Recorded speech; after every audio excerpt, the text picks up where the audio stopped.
Welcome one, welcome all to a new week of our show as we present down-the-middle events coverage from around the world. My name is Carl Azus, and today's first story takes us to America's most populated state, where a controversial new law is set to take effect in the months ahead. California's government will require students to get a coronavirus vaccine in order to attend school. This will apply to millions of students from kindergarten through 12th grade at public and private schools in California. But it won't take effect until one of the vaccines is fully approved for younger people by the U.S. Food and Drug Administration.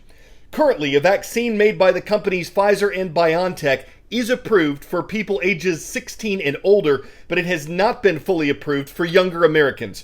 People ages 12 through 15 can get one under an emergency use authorization. California's government expects the FDA will eventually approve COVID vaccines for kids, so it says its vaccine mandates will follow that and likely take effect in January or July. It'll apply to students who attend school in person, but there will be online schools, homeschool, and independent study options for unvaccinated students. According to the Los Angeles Times, parents will be able to refuse the vaccine for their children on the grounds of personal beliefs, but California's government might overturn that option in the future. The state's governor says the school mandate will speed up efforts to overcome the COVID pandemic, but health officials say it's possible for the Delta variant of coronavirus to spread among vaccinated people. Lawsuits against the mandate are expected. While some parents have said they support the idea and think it'll keep kids safer at school, others have said the vaccine needs to be a personal medical decision, not a requirement. They're concerned about the short and long-term effects of the vaccine on young people who have a much higher survival rate for COVID than older people. If and when the school mandates take effect, they'll make California the first state in the nation to have them.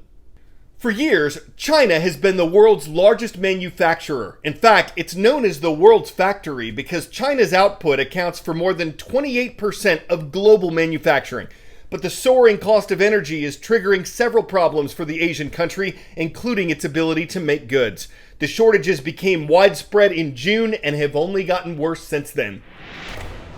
The world's biggest energy consumer is running out of power.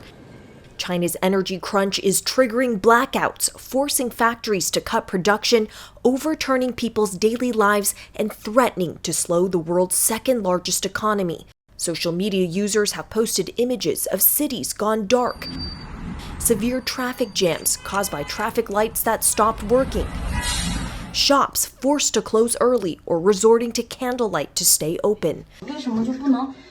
A mother with 2 young kids trapped in an elevator for 45 minutes after a sudden power outage. It was completely dark.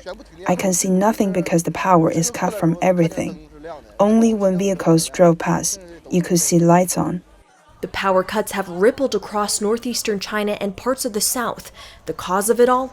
A perfect storm of factors. Demand for Chinese goods is surging as the global economy emerges from the pandemic, increasing use of China's electricity-hungry factories. That's sending energy prices skyrocketing. But since electricity prices are regulated in China, some power companies are losing money and hesitant to boost production. At the same time, China is trying to meet its ambitious climate goals to bring carbon emissions to a peak before 2030 and net zero by 2060. So local officials are rationing power to meet annual targets before the year end. Power outages aren't new to China, but this one is especially severe. For most provinces in China, when there is a shortage of power, they ration for industries first, so it doesn't affect residential users. But in the Northeast, because it has reached to a quite significant shortage, it is now even rationing for residential users, and that is quite significant because it could lead to a lot of social discontent. And residents are taking to social media to complain. One user posted, "There is no gas. Don't we need to cook and eat? I have been ordering takeout for 2 days." Another wrote, "People from Northeast China have to light candles in the middle of the night. This is not North Korea. I'm speechless." This person writing, "Many communities have been locked down due to the pandemic. If there is no water or electricity, that's so unbearable." The power rationing could create new headaches for global supply chains, with several Apple and Tesla suppliers suspending production.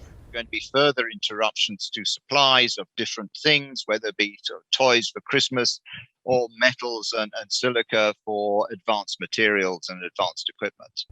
But the power supply challenges aren't unique to China. It is partly a problem of managing the low carbon energy transition at a time when the economy is picking up after the pandemic. I think we're going to see the same sort of challenges in other parts of the world. China's energy crisis is a sign of what the world is reckoning with in its bumpy transition to clean energy. Selena Wang, CNN, Tokyo. 10-second trivia. Which of these U.S. founding fathers became the nation's first Chief Justice? John Adams, John Hancock, John Jay, or John Marshall? In 1789, President George Washington nominated John Jay to become America's first Chief Justice. And the Senate confirmed Jay to that position just 2 days later. These days, that process usually takes months, no matter who's president. Once a justice is confirmed, he or she serves on the high court during what the Constitution calls good behavior, which can mean for life.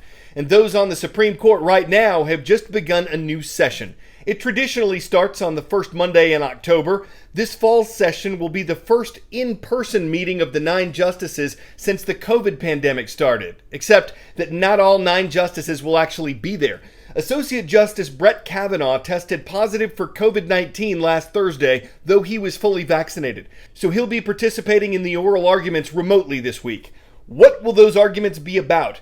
3 of them center on very contentious issues in the United States. One involves religion, specifically student aid in schools that teach religion.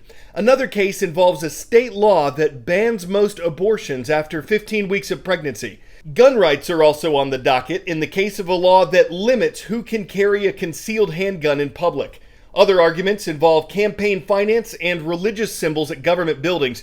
These closely watched cases could all lead to major changes in America, and the action begins this week.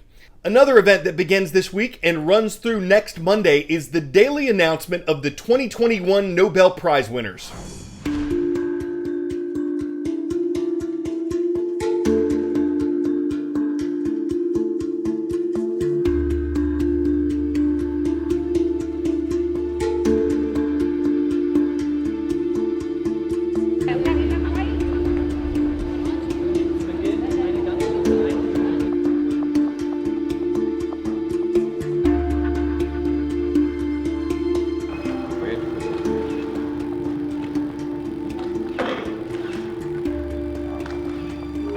At the age of 28, the young Marie met and married a French scientist named Pierre Curie. Together in their laboratory in Paris, they shared in the research that isolated T03.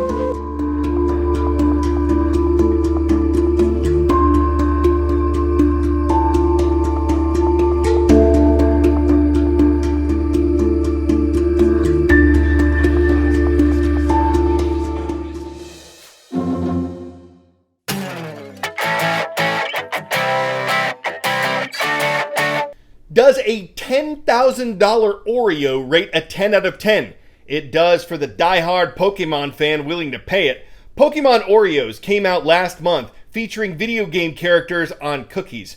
But the Mew Pokemon is a rare one, so some are popping up on eBay for as much as $10,000 plus shipping. That's for one cookie that's made out of the same stuff as regular Oreos, which sell for around $3 per package of 36 cookies. But this one's got something new. And while it's cooked up thunderous interest, some might even call it a Registeel, others will think the seller is Koba Lion and that there's already no way he'll Landoris the sale. Guess they'll just have to Nabisco go somewhere else, if you know what I'm saying. I'm Carl Azus. The city of Powell is in northwest Wyoming. That's where we're going to shout out Powell High School today. Subscribing and commenting on our YouTube channel is the only way to get your school mentioned.